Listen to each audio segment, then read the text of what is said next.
So it's finally a hot day outside. We've got a little bit of water in the turtle pool.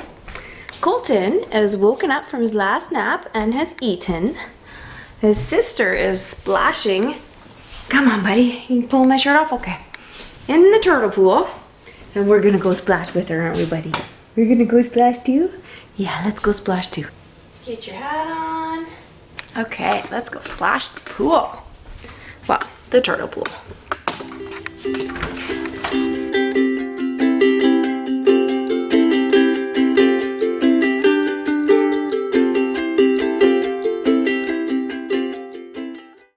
Well, that was fun. We came in a little bit early because Nola got a hold of the hose.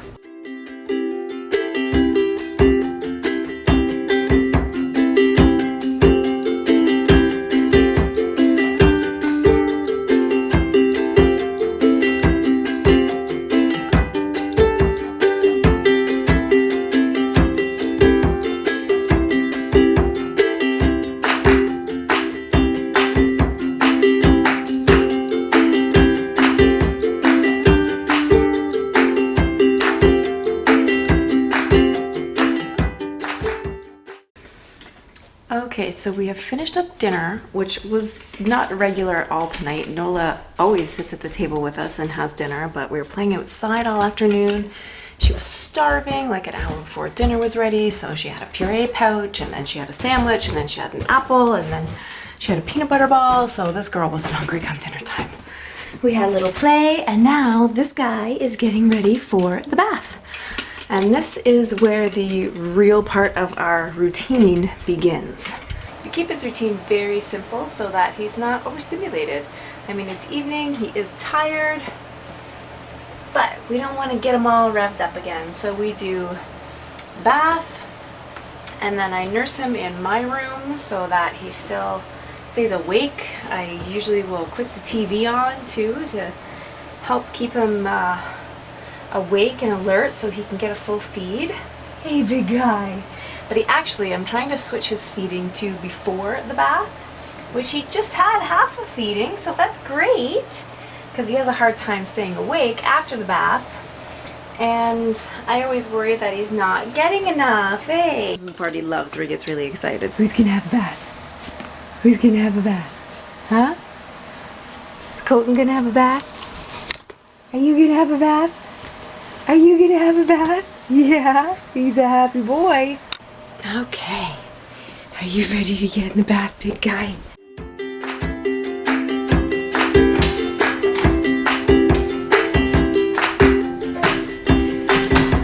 All clean. Come on, big guy. Time to go upstairs now. Yeah. You're a happy boy for about 5 minutes after the bath. Then things tend to go sour quick. Yes, they tend to go sour quick after that. Hey, he gets hungry and tired. Okay.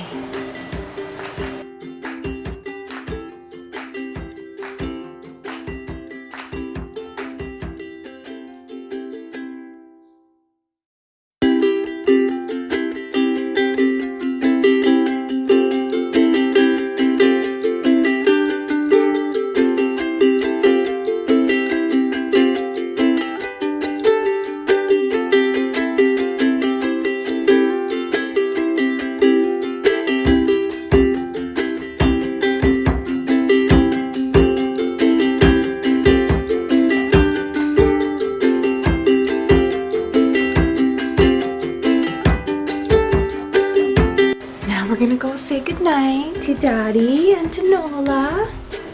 Our jammies on. We go downstairs and say goodnight. Then we come back upstairs and have our last little feed before bed. Oh, sounds like somebody's getting in the bath. Nola, can you come give Colton a kiss? You went the wrong way. Nola. Daddy, a kiss.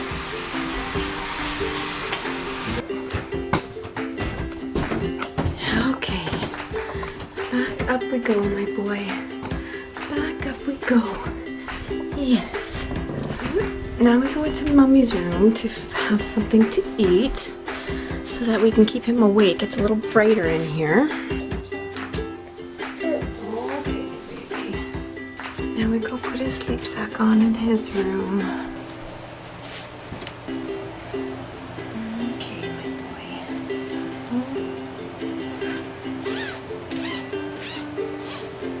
boy. So now we just see if he wants any more on the other side, and then I'm gonna sing him his little song until he seems about the right amount of drowsy to put down, which doesn't take much at night. He's tired. So say goodnight, Colton. Good night, little cute boy. We'll see you in the morning, huh?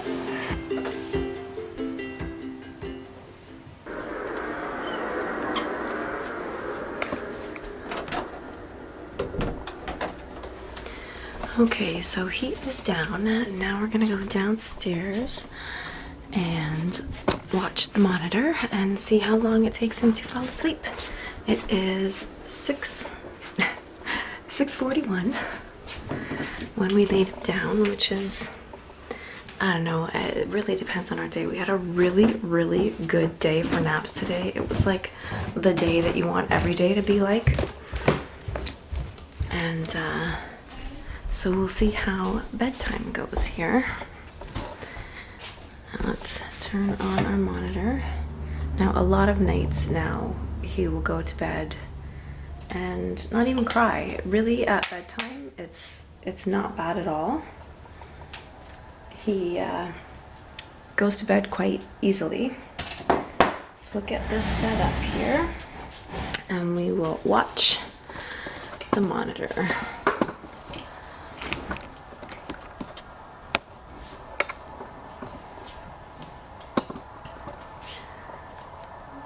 So now, please ignore this temperature at the top here. It's not real. His camera is right in front of his window, and the sun sets at the back of the house. So his window is really hot. His room is not very hot. So he just stirs a little. His eyes are still open, but they're starting to close.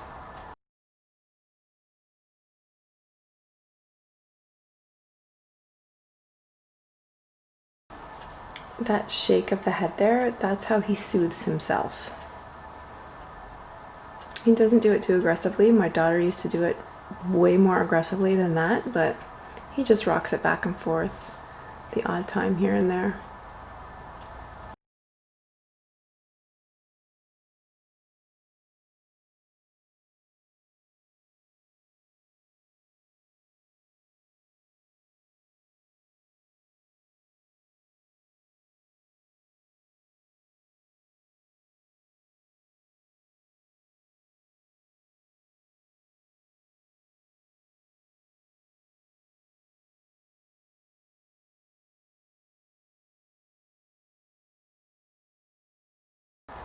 And that's it. He is asleep. 6:46. He's passed out cold. So there you have it. That's our pretty simple routine. 5 minutes and Colton was asleep with no tears. Now, it wasn't always this simple, quite frankly. We are 26 days into sleep training. Now, before you hit stop or close this video and turn and run in the other direction because I said the word sleep training, you really need to do your homework on sleep training. It sounds horrible. I've been there. I was that mother that said I would never sleep train my baby. I would never let my baby cry like that. And quite honestly, I didn't with my daughter. I did do some sleep training with her when she was 6 months old, but I just kind of found my own way through it. We had our own progression, which I did a video on how I did sleep training with my daughter when she was 6 months old, which is part of my sleep training playlist where I recap every couple of days how our evenings are going and how our days are going. Our days, we're still struggling a little bit, but today we had a great, awesome day, and I hope every day from here on out is just like today, but it probably won't be. Before you turn your head to sleep training, read a few books on sleep training, watch some videos on sleep training. A lot of the programs, they're generally the same. They word things a little bit differently. Some people can decode it, some people don't. But what it all boils down to is you are teaching your child a skill that they're going to take with them throughout the rest of their life. Like I said, I did it with my daughter when she was 6 months old. She is 2.5 years old now, and she is an awesome sleeper. No matter where we are, what's going on, you know, she's a very adaptable child, but she sleeps. She goes to bed at 7 o'clock every night, and she wakes up around between 7 and 8 every morning. She still has a 2-hour nap, late morning to early afternoon. And I don't think she would have those great sleeping skills if I didn't help her learn how to put herself to sleep. So if you want to see the video will be in my playlist on how I did that with my daughter. Now with my son, totally different. I tried the same method that I did with my daughter, and it was not working at all. So I kind of went back to the books and did a little bit more research. I knew that I was going to have to let him cry more than I wanted him to. But, once you educate yourself a little bit in this manner, and once you get going, you have to watch your child so much, and it pays off. The payoff is priceless, because now, after watching him fall asleep on the monitor, I can tell from his body language whether he's going to put himself back to sleep once he wakes up from a nap. I can tell from his cry whether he's going to attempt to put himself back to sleep. It really is a different cry. He's not screaming down the house. There's not tears all running down his face. It's a very different cry. There's very different body language. And that is very empowering when you're doing sleep training. Hey baby girl, did you just have your bath? Mm-hmm. Yeah? You gonna go have a snack now with daddy before you go to bed? What are you gonna have for a snack tonight? Could I have an ice cream cone? Oh! An ice cream cone before bed? Yeah. You're gonna have to go take this up with dad. Okay? Can I have a kiss? Thank you. Go see daddy for your snack, baby. Once I could distinguish his cries and could see that he wasn't sobbing, he wasn't drowning in tears in his bed. He was just crying because he was frustrated. He was tired, and he's laying in bed, and he's not asleep, and he's not on my boob, which is how we used to get him to go to sleep. So once you, like I said, educate yourself, and once you get going and you watch and you see, it really kind of changes the tone of things. And then once you start seeing progression, which for the nights really wasn't too bad. I think we were about night 4 before I started seeing a difference, and by the end of the first week, got really good from there. We had a couple of rocky moments throughout a few nights since, but generally sleeping. He goes to bed before 7 o'clock, and he wakes up usually around 6 o'clock in the morning, and doesn't really stir. It's fantastic. Everybody's getting a good night's sleep again. It's a very hard concept to comprehend that we're going to let our babies cry when we naturally just want to, we are hardwired to pick that baby up when it cries.